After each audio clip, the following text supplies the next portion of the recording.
তাকে ভালোবেসে পাওয়ার জন্য 2টা বছর অপেক্ষা করছি, তারপরেও সে আমার হয়নি। ও চাইলে হয়তো আমরা একসাথে থাকতে পারতাম, কিন্তু ও আমার হতে চায়নি। আজকের গল্পটা শুভ ভাইয়ের। ভাইটা আমাকে এসএমএস করে বলে যে ভাইয়া, আমার রিলেশনটাকে একতরফা ভালোবাসা বলা যায়। সম্পর্কেও আমার খালাতো বোন। আমাদের বাসা ছিল একই গ্রামে। ও প্রায় প্রতিদিনই আমাদের বাসায় আসতো। প্রতিদিন আমাদের কথা হতো, ফাইজলামি করতাম। তো এভাবেই কিছুদিন চলে যায়। আমি ওর থেকে প্রায় 5 বছরের বড় ছিলাম। তো হঠাৎ একদিনও আমার তুই করে বলা শুরু করলো। তখন আমি ওরে বললাম যে কি ব্যাপার, তুই আমাকে তুই করে বলছিস কেন? তখন ও আমারে বলে যে আমি তোরে তুই করেই বলবো, আমি তোকে ভাইয়া বলে ডাকতে পারবো না। তো তারপর থেকে ও আমার বাসায় একটু বেশি আসতে শুরু করলো। আমি দুপুরবেলা ঘুমিয়ে থাকতাম, ও আমার ঘুম ভাঙিয়ে দিত, পানি ঢেলে দিত, আমাকে অনেকভাবে বিরক্ত করতো। আমি সবকিছু স্বাভাবিকভাবেই নিতাম। আমি বুঝতে পারতাম ও আমাকে পছন্দ করে। আমার ওকে ভালো লাগতে শুরু করে। আস্তে আস্তে আমি ওর প্রতি দুর্বল হয়ে পড়ি।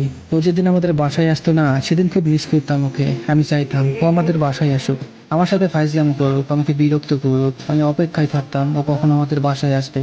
এভাবে চলছিল। তো কিছুদিন পর আমি ওকে প্রপোজ করি। তখন ও আমাকে বলে যে দেখ, এখন তো আমরা দুজনেই ছোট, 2 বছর পর আমরা রিলেশন করে বিয়ে করব। তখন আমি ওকে বললাম যে ঠিক আছে, সমস্যা নেই।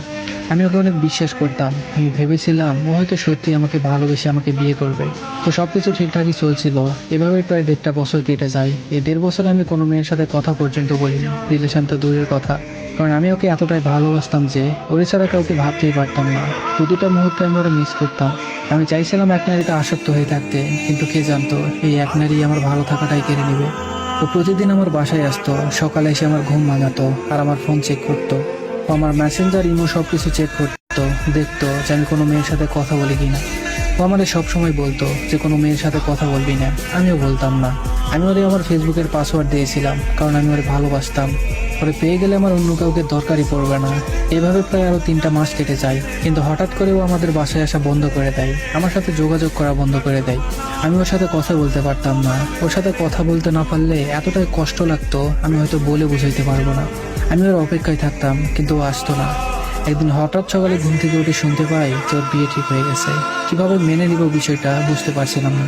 বুকের ভেতরটা কেমন যেন ফেটে যাচ্ছিল আমার। ওই সময়টা আমার মনে হচ্ছিল যেন আমার নিঃশ্বাসটা বন্ধ হয়ে যাবে। পরদিন ওর খালাতো ভাই বলল যে আজ নাকি ওকে রিং পরাতে আসবে। কলিজাটা ফেটে যাচ্ছিল। বিকালে শুনি ওর বিয়েই হয়ে গেছে।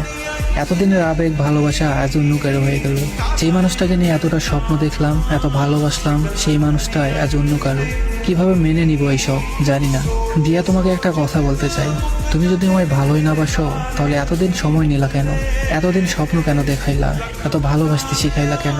যদি ভালোই না বাসো, তাহলে অন্য মেয়েদের সাথে কথা বলতে কেন দিতা না?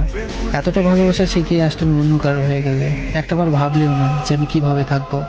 এতটা কষ্ট না দিলেও পারতা। ভালো না বাসলে বলে দিতা, আমি কখনোই তোমাকে জোর করতাম না। ওরে ভুলে থাকার জন্য আজ আমি প্রবাসে। ওর দেওয়া কষ্টগুলো আমায় ভালো থাকতে দেয় না। জানি না কখনো ভুলে থাকতে পারবো কিনা। তবে আমি চাই ওকে ভুলে থাকতে, আবার আগের মতো ভালো থাকতে। কখনো চাইনি ও খারাপ থাকুক, সবসময় চেয়েছি ও ভালো থাকুক। আমার সবটুকু ভালো থাকাটা কেড়ে নিয়ে হলেও ও ভালো থাকুক। আমায় তো আর সাথে নিল না। যার সাথে ও ভালো থাকবে তার সাথেই ভালো থাকুক। একটা কথা আমি সবসময় বলে থাকি, যার যাই করেন কাউকে মিথ্যা স্বপ্ন দেখাবেন না। এই স্বপ্নগুলোর জন্যই মানুষ বেঁচে থাকে, আর এই স্বপ্নগুলো ভেঙে যাওয়ার জন্যই মানুষ বেঁচে থাকার চাইতে মৃত্যুকে শান্তির বলে মনে করে। কি লাভ একটা মানুষকে মিথ্যে স্বপ্ন দেখিয়ে? ভালোবাসতে না পারলে সরাসরি বলে দেন। আজাইটা নাটক করে করে ভালো থাকাটা কেড়ে নেবেন না।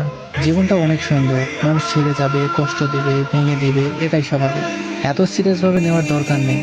কেউ কষ্ট দিচ্ছে, দেখ না। তারা যদি কষ্ট দিয়ে ভালো থাকতে পারে, থাকুক না।